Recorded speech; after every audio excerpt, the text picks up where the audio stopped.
안녕하세요. 단신입니다. 예, 오늘도 기능 안전 관련된 내용 이어서 설명을 드리려고 하고요. 네, 요새 업로드가 거의 2주에 하나, 만약 이번 주도 업로드를 안 했으면은 또 3주에 하나 올라갈 뻔 했는데, 어, 그러면 안 되겠다 싶어서 이제 준비를 했고요.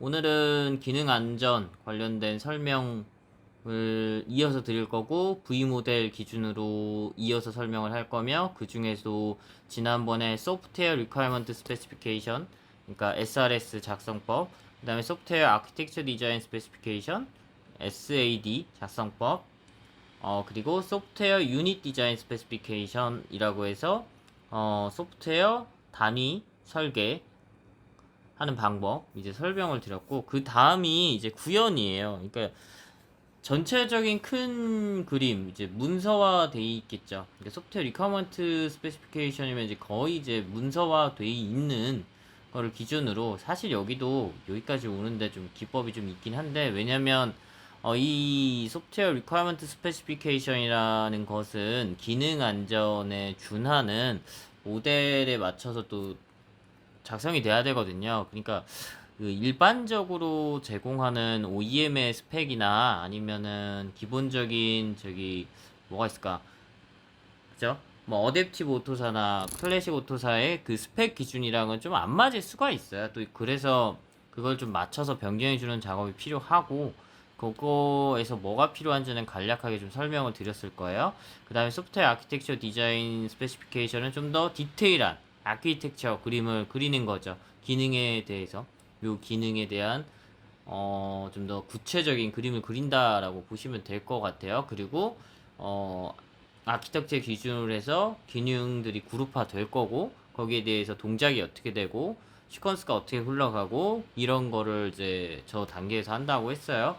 소프트웨어 유닛 디자인 스페시피케이션이면 진짜 작은 유닛, 이것도 이제 좀 달라요. 뭐 기능별로 유닛을 나누기도 하고, 아니면은 진짜 펑션 단위로 나누기도 할 수도 있고, 근데 이제 그거는 자율적으로 하면 되고, 근데 보통은 이걸 너무 잘게 쪼개면 이게 좀 힘들어요, 작성을 하는데. 왜냐면 펑션별로 하면 펑션이 엄청 많기 때문에 실질적으로. 그래서 좀 기능별로 쪼개서 하거나, 아니면은 좀 중복되는 펑션 같은 경우는 좀 축약해서 하나로 정리를 해서 하거나, 이제 이런 선택을 하게 됩니다. 자, 그러면 최종이 아니지, 아직 갈 길 멀었습니다. 그러면 이제 네 번째 단계는 실제 구현이죠. 그러니까 유닛 디자인까지 하게 되면 사실 거의 코드랑 매칭되는, 거의 수도코드 기반까지 나온다라고 보시면 될 것 같아요. 근데 실질적으로는 뭐 한계가 좀 있긴 있어요. 왜냐면은 일정도 있고, 그 다음에 이제 들어가는 공수도 생각보다 만만치 않기 때문에 뭐 어느 정도 타협점을 찾긴 찾습니다. 네. 그러니까 그게 우리가 이제 소프트웨어랑 실질적으로, 그러니까 학문적인 부분이랑 진짜 안전 뭐 아니면은 그 뭐지 QA 관점이랑, 그 다음에 실제 구현이랑, 그리고 이게 비용이 들어가고 이게 기간이 들어가게 되면은 이게 괴리감이 당연히 생길 수밖에 없거든요. 당연히 돈을 적게 들이고 싶을 거고, 기간을 짧게 가져가고 싶을 거고, 공수도 적게 들어가게 하고 싶을 거 아니에요. 근데 사실 품질이라든지 이런 이제 기능 안전 설계 관점에서 보자면 그런 거를 생각을 안 하거든요. 최대한 정교하게, 최대한 많이, 최대한 뭐 다량의 테스트 이런 거를 요구를 할 수밖에 없거든요. 당연히 그래야지 기능적으로 안정될 거잖아요. 품질도 좋아지고. 그래서 괴리감이 생길 수밖에 없어요. 그러다 보니까 그런 부분이 좀 차이가 생길 수도 있고, 그 다음에 넘어오면 이제 구현 단계입니다. 실질적으로 코딩하는 거죠. 뭐 우리는 사실 그냥 일반적인 학생분들이라면 뭐 대학교에서 배우는 이제 C 언어라든지 자바 언어 같은 걸로 코딩을 하는 거예요. 뭐 C++이라든지 뭐 C샵이 될 수도 있고요.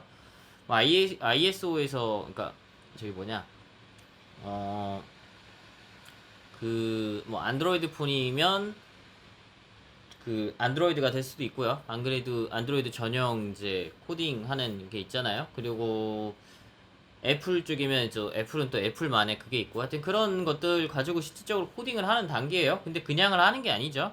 소프트웨어 유닛 디자인을 했잖아요. 그거 기준에 맞춰서 하는 거예요. 막 하는 게 아니라는 거죠. 그러니까 구현을 하기 위해서 앞에 저 세 단계의 작업을 한 거예요. 그냥 구현을 막 하는 게 아니라고요. 앞에 했다고 해서. 그리고 보통은 반대로 가는 경우가 많죠. 왜냐면 구현을 빨리 해서 기능이 돌아가는 거를 보여주고 이게 검증이 돼야 되고 이거에 대해서 뭔가 실질적인 게 보여줘야 되거든요. 그런 경우가 되게 많거든요. 실질적으로 돌아가고 실질적으로 기능이 동작하고 얘가 이슈가 있든 없든 그걸 빨리 만들어서 사실 처음에 보여주는 게 되게 중요하게 여기는 경우가 많아요. 실제 그게 눈에 들어오잖아요. 실제 와닿고. 근데 문서만 주고받고 이러면 거기에 대해서 좀 신뢰도가 떨어져서 구현을 엄청 빨리 해라고 요구를 많이 하거든요. OEM, 그러니까 차량 쪽에서도 OEM도. 그러다 보니까 구현을 먼저 다 끝내놓고 반대로 하나씩 진행을 하면서 만드는 경우도 은근히 많아요. 은근히 많습니다.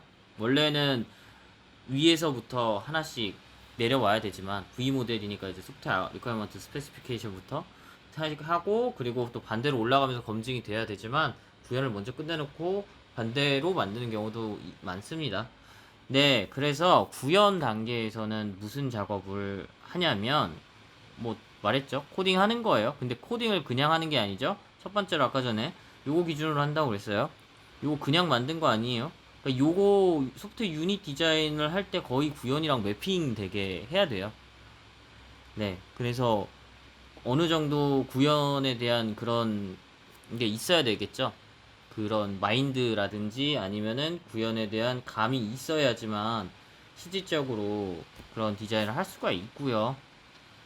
그리고 그것만 가지고 아니야. 그게 아니고요. 이제 우리가 구현한 코드를 나중에 정적 분석이라고 하거든요. 동적 분석이 있고 정적 분석이 있는데 여기서 하는 게 뭐냐면은 워닝이라든지 디펙이라든지 코드 매트릭스라든지 아니면 런타임 에러 같은 걸 이제 수정하게 돼 있는데 원래는 반대 이것도 조금 반대라고 얘기한 게 뭐냐면 구현을 먼저 끝내놓는 경우들이 많다고 했잖아요. 그러니까 어떻게 되겠어요? 구현한 거 가지고 반대로 정적 분석이랑 동적 분석 돌려서 이제 그거를 수정하고 채우는 경우들이 되게 많은데 원래대로는 어떤 코딩 룰이나 그 다음에 코드 매트릭스 기준이나 아니면 이제 런타임 에러 기준 런타임 에러는 뭐냐면 동작 중에 발생할 수 있는 에러들을 추측을 해서 이제 그 부분을 검증을 해주는데 이것도 정적 분석 툴이 해줘요. 그리고 런타임 에러도 종류가 여러 개 많은데 일단 맨랩이라고 해야 되나? 매스웍스이라고 이 회사가 있는데 거기 있는 정보를 링킹 걸었어요. 이게 런타임 에러라고 치면은 이상한 에러가 이상한 좀 검색이 많이 나와서 저게 좀 넣어줬고 이 부분은 제가 설명에 첨부를 해줄게요. 여기 설명이 잘 나와 있거든요. 아니 검색을 해서 구글에서 제대로 나왔으면은 제가 그냥 말로 하고 때울 텐데 이게 제대로 안 나오더라고요. 그리고 동적 분석 관련된 거를 원래 고려를 해서 코딩을 해야 돼요. 이 무슨 얘기냐면은 코딩 룰이 뭐 대표적인 게 미스라 C가 있고 미스라 C++ 있고 오토사 C++ 14가 있거든요. 근데 뭐 이게 될 수도 있고요. 아니면 OEM이나 아니면 저기 뭐 사내에서 자율적으로 자기들이 갖고 있는 규정이 있을 수가 있어요. 그래서 사실 기능 안전도 그렇고 에이스파이스도 그렇고 프로세스 팀, 퀄리티 엔지니어링 하는 팀이 굉장히 중요하고 반드시 존재하는 게 원래 코딩을 할 때 이런 표에 대해서를 표나 장표를 가지고 뭐 하나 뽑아 놓고 그걸 보면서 코딩을 해야 되거든요. 그리고 그런 교육이나 인지도 개발자들 모든 개발자들 입사하면 그냥 기본적으로 다 돼 있어야 돼요. 사실 교육이 돼야 되고. 근데 그거 없이 하니까 반대로 구현 다 해놓고 나중에 또 수정하는 거예요. 워닝 수정하고. 그러니까 그게 중앙 통제가 되지 않고 퀄리티 엔지니어링 기법이나 뭐 기술이나 교육이나 아니면은 거기에 대한 감사나 이런 게 어떤 사 내에서 중앙으로 관리가 안 되면 결국은 이런 부분에서 공수 낭비가 발생할 수밖에 없는 거예요. 물론 이제 이 코딩 룰을 가지고 구현을 한다는 게 당연히 시간이 더 길어지고 충분한 공수나 이런 거를 투자를 해줄 수밖에 없어요. 그냥 코딩하는 것보다 코딩 룰을 갖거나 코드 매트릭스 지켜가면서 하는 게 굉장히 어렵거든요, 사실. 근데 이제 또 그거를 안 하면 또 반대로 코딩을 하고 수정을 해야 되는 거죠. 그런 문제가 생기니까 이런 부분이 되게 중요하고요. 코딩 룰은 뭐냐면은 쉽게 설명하면은 코딩을 이렇게 해라예요. 그리고 기본적으로 컴파일러가 이제 컴파일링 하면서 워닝이나 이런 거 하나도 허용을 안 해요. 코딩 룰 기준으로 할 때. 그렇기 때문에 그리고 이제 여기 미스라 C나 미스라 C++, 오토사 C++ 14 기준마다 자기만의 코딩 룰이 있고요. 그거에 안 맞으면 이제 워닝이 되는 거죠. 워닝이나 디펙을 잡아요. 코딩 요거 기준으로 코딩 룰에 위배가 되는 게 있으면. 그리고 미스라 C++는 뭐고 오토사 C++는 뭐냐, 왜 다르냐, 이게 좀 있는데, 미스라 C++는 미스라 쪽 이쪽에 컨소시엄이 있겠죠. 거기서 C++ 기준으로 룰셋을 잡은 규격인데, 문제는 이게 좀 C++이 옛날 버전이에요. 근데 오토사 C++ 14는 모던 C++를 포함을 하고 있거든요. 그래서 이게 문제가 되는 게 뭐냐면, 미스라 C++로 지금 뭐 C++ 17 이런 걸 돌리면 워닝이 아닌 걸 워닝으로 잡는 경우가 있고 디펙이 아닌 걸 디펙으로 잡는 경우가 있어요. 근데 이제 그런 것 때문에 좀 구분이 돼 있고, GCC를 뭐를 썼냐가 사실 GCC를 뭐를 쓰고 C++를 뭐를 선택했냐에 따라서 코딩 룰이 바뀔 수가 있다는 점. 미스라 C는 사실 거의 비슷할 거예요. 그리고 코드 매트릭스는 뭐냐면, 쉽게 말하면 이제 함수 내에 뭐 라인수를 정해놓을 수도 있고요.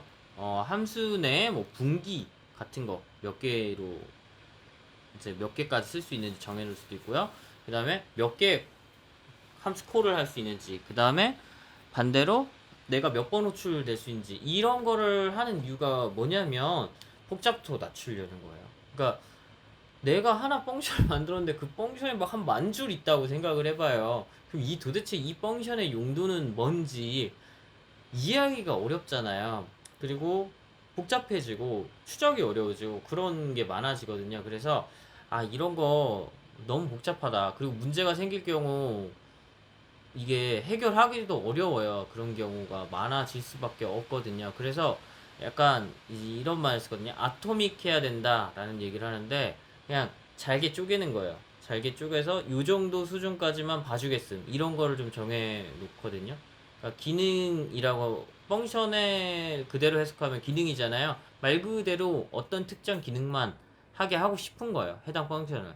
근데 그거에 대해서도 어떤 기준을 확실하게 정하기 위해서 코드 매트릭스 같은 거를 적용을 하는 거고, 런타임 에러는 뭐냐면 실제 돌면서 발생할 수 있는 이슈 같은 게 있을 수 있잖아요. 그러니까 돌면서 심각하게 막 갑자기 시스템이 죽거나 아니면 리소스를 막 100% 잡아먹어서 뭔가 문제가 발생하거나, 이런 것들을 사전에 방지해 주는 그런 이제 역할을 해주고 있고요. 그리고 동적 분석이 있는데, 동적 분석도 고려를 해야 되는 대상이라고 얘기했어요. 스태틱 아날리시스라고 해서 정적 분석이 있고, 다이나믹 아날리시스라고 해서 동적 분석이 있는데, 동적 분석은 여기서 설명을 안 할 거예요. 왜냐? 다음에 설명한 소프트웨어 유닛 테스트 스페시피케이션과 연관이 매우 깊은 내용이기 때문입니다. 그리고 이 단계에서 원래 수행되는 거라서 여기서는 설명을 안 하지만, 왜 이거를 고려해야 하냐라고 하면 이쪽에서 페일되는 거는 다시 코드를 수정을 해야 돼요. 그렇기 때문에 고려를 안 하면 나중에 피보겠죠. 그래서 고려를 해야 된다라고 설명을 드렸고요. 네, 오늘은 조금 길게 했고요. 네, 여기까지 설명드리겠습니다. 단신이었습니다. 여러분에게 되게 좋은 정보 되었으면 좋겠습니다. 감사합니다.